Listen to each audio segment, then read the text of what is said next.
মিয়ানমারের কারাবন্দী সাবেক নেত্রী ও নোবেল শান্তি পুরস্কার বিজয়ী অং সান সুচির শারীরিক অবস্থা নিয়ে গভীর উদ্বেগ প্রকাশ করেছেন তার ছেলে কিম হ্যারিস।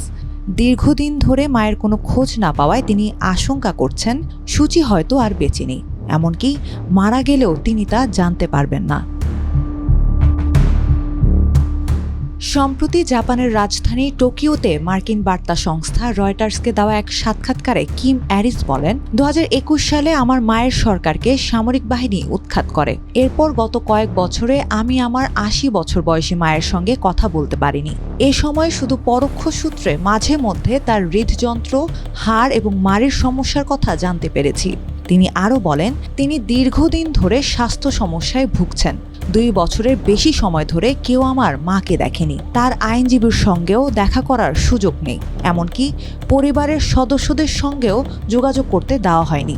আমার জানা মতে তিনি হয়তো আর বেঁচে নেই। চলতি মাসের শেষ দিকে নির্বাচন আয়োজনের চেষ্টা করছে মিয়ানমারের জান্তা সরকার। কিম হ্যারিস এই নির্বাচন প্রত্যাখ্যান করেছেন। অনেক বিদেশি সরকারও এই নির্বাচনকে ভুয়া বলে মনে করছেন। তাদের মতে এটি সামরিক শাসনকে বৈধতা দেওয়ার কৌশল। কিন্তু কিম হ্যারিসের মতে নির্বাচন হলে তার মায়ের দুর্দশা কিছুটা হলেও কমার সুযোগ তৈরি করতে পারে। তিনি বলেন, আমার ধারণা আমার মাকে নিয়ে মিয়ানমারের জান্তা প্রধান মিন অং লাইনের নিজস্ব কোনো এজেন্ডা আছে।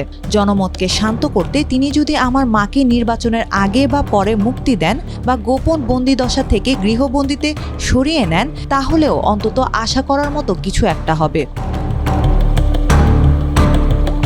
পরবর্তীতে মিয়ানমারের জান্তা সরকারের একজন মুখপাত্রের কাছে এই বিষয়ে জানতে চাইলে তিনি কোনো মন্তব্য করেননি।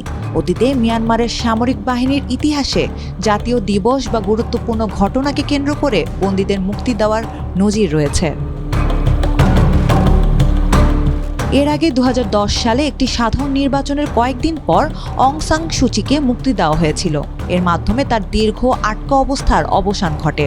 সে সময় তিনি ইয়াঙ্গুনে ইনয়া লেকের পাশে উপনিবেশিক আমলের পারিবারিক বাড়িতে গৃহবন্দী ছিলেন।